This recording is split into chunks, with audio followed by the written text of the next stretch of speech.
When 14-year-old Ava Lockwood stepped off the plane at Heathrow Airport, she felt like she was walking into a dream she had been chasing since she was old enough to hold a microphone, or rather, a hairbrush she pretended was one. She was an American girl from a small town outside Nashville, raised on gospel mornings, country evenings, and the endless hum of live music drifting through her neighborhood. Her mother always said she sang before she spoke, and the legend in their family was that her first recognizable word had been melody. It wasn't true, of course, but Ava liked the story enough to keep it alive. Coming to the United Kingdom for Britain's biggest talent show felt unreal, like one of those moments that was too large to fit inside her body. She clutched her suitcase handle, her hands trembling with excitement and fear. She had watched every season of Britain's most iconic competition since she was a kid, memorizing auditions, studying stage presence, dreaming of moments that made the crowd roar and the judges rise to their feet. Now she was here, about to stand on that same stage, hoping her voice, her soul, would be enough. Her mother walked beside her, trying to hide her own nervousness behind a smile that didn't quite settle. "You ready, sweetheart?" she asked, her voice soft but strong, like she was trying to hold the world together using just maternal willpower. Ava nodded. "I think so. I hope so." "You've got the heart," her mother said. "The voice is just the echo." The next morning, backstage at the theater, Ava felt the trembling of thousands of feet, the whisper of hopefuls practicing lines, lyrics, tricks, and magic. Stagehands moved like shadows, steady and precise.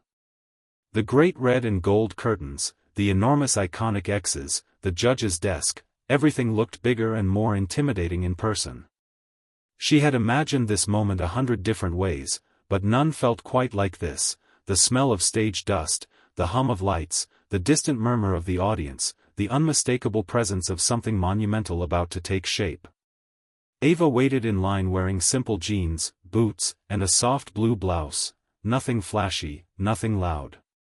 She didn't come to impress with glitter, she came to impress with truth. Her guitar hung across her back, polished and worn in all the right places, a gift from her late father who had played in little southern bars after long shifts at the factory. He had taught her her first chords. She carried him on her shoulder today, every strum a memory of him. When her number was called, she felt her chest tighten. Her mother squeezed her hand, whispering, "Sing like you're singing to him." Ava swallowed and stepped into the bright light. The crowd quieted. She saw the judges clearly now, the legendary faces she had watched on television for years. Simon Cowell leaned back with his usual unreadable expression, his eyes fixed on her with that sharp, analytical curiosity that had unmade and remade countless careers.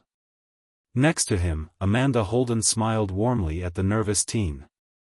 Alicia Dixon had her hands pressed together, giving a small nod of encouragement. Bruno Tonioli practically glowed with excitement, already leaning forward as if ready to burst into applause before she opened her mouth. "Hello," Amanda said kindly. "What's your name, darling?" "Ava Lockwood," she replied, her voice steadying as the words took shape. "And where are you from?" Alicia asked. "Tennessee, in the United States," she said. "This is my first time in the UK." Bruno grinned. "Well, welcome to Britain. And what brings you all the way here to audition?" Ava inhaled softly. "I've dreamed of singing here since I was little. I've always felt a connection to this show. It changes lives. And I want to share something real." Simon raised an eyebrow. "Why this show? Not one in America?" Ava hesitated, then answered honestly.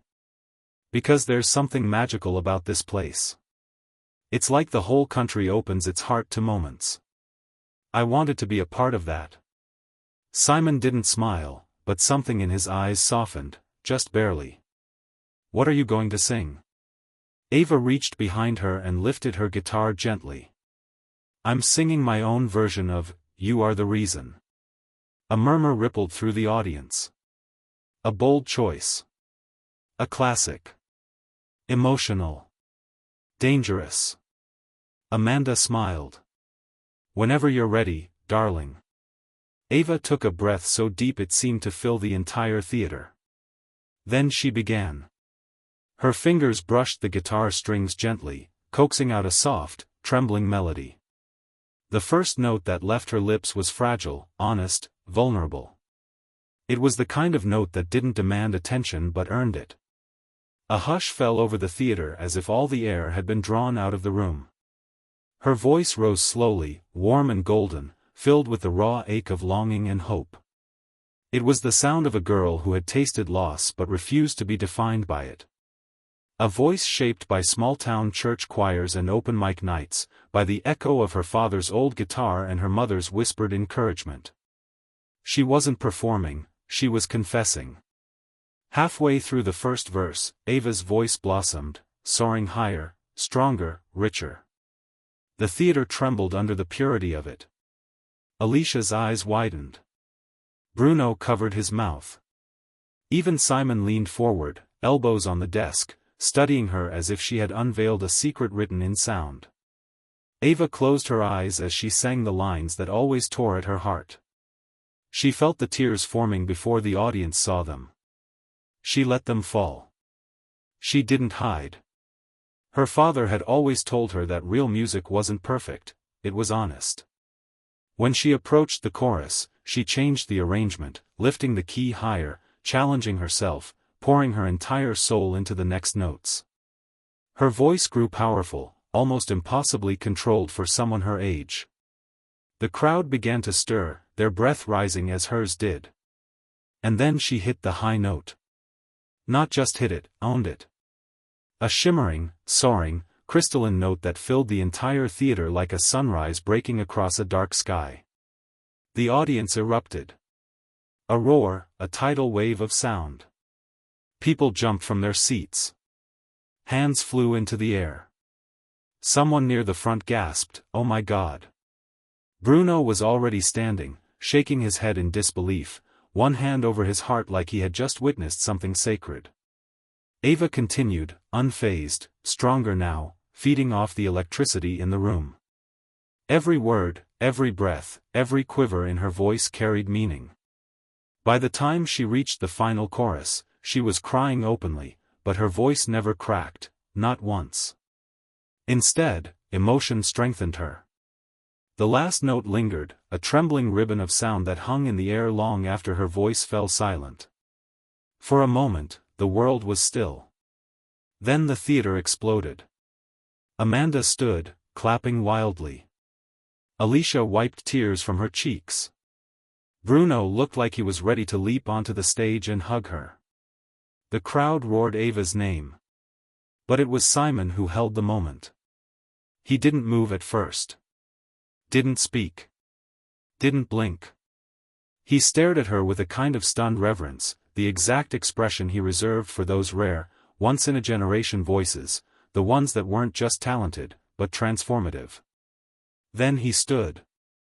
And Simon Cowell almost never stood. The crowd went insane. Ava covered her mouth, overwhelmed. Her mother pressed her hands to her heart backstage, crying harder than she ever had in her life.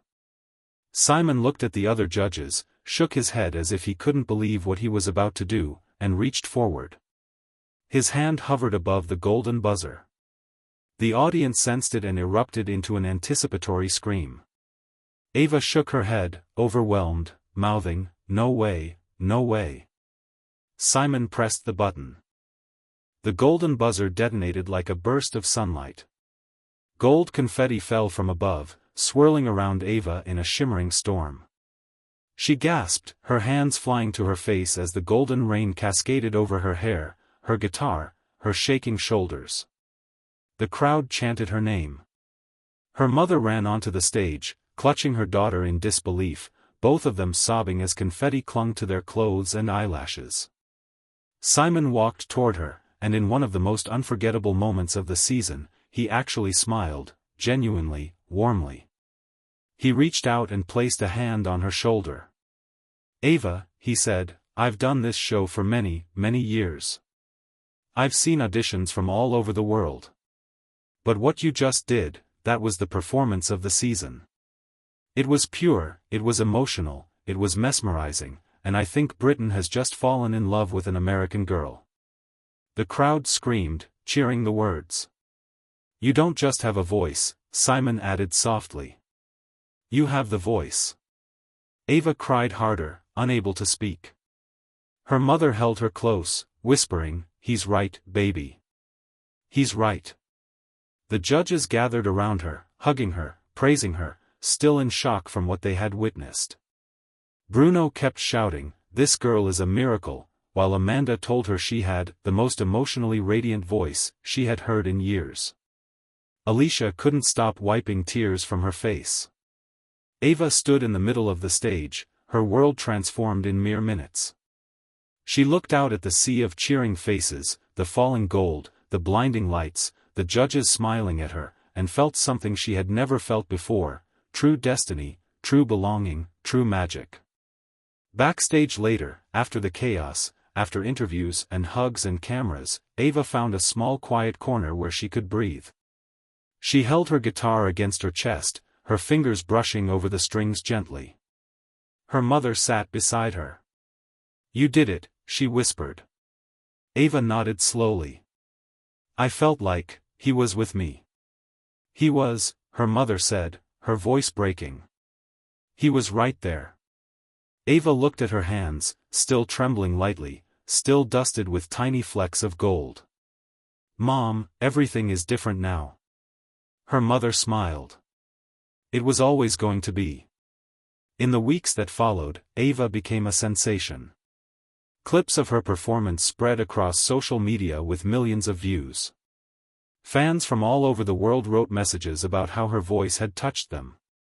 She was invited to interviews, radio shows, talk shows. Songs she had posted years ago, unnoticed and untouched, suddenly gained thousands of comments. People called her the Golden Girl, the American Angel, the voice that took over Britain. But fame didn't change her heart. Before every rehearsal, every performance, every interview, she still took a deep breath and imagined her father's hands guiding hers over the guitar strings. She sang with the same honesty, the same heart, the same purpose she had always carried. When she finally returned to the stage for the semi-finals, people cheered for her before she even opened her mouth. She smiled, steady and grateful.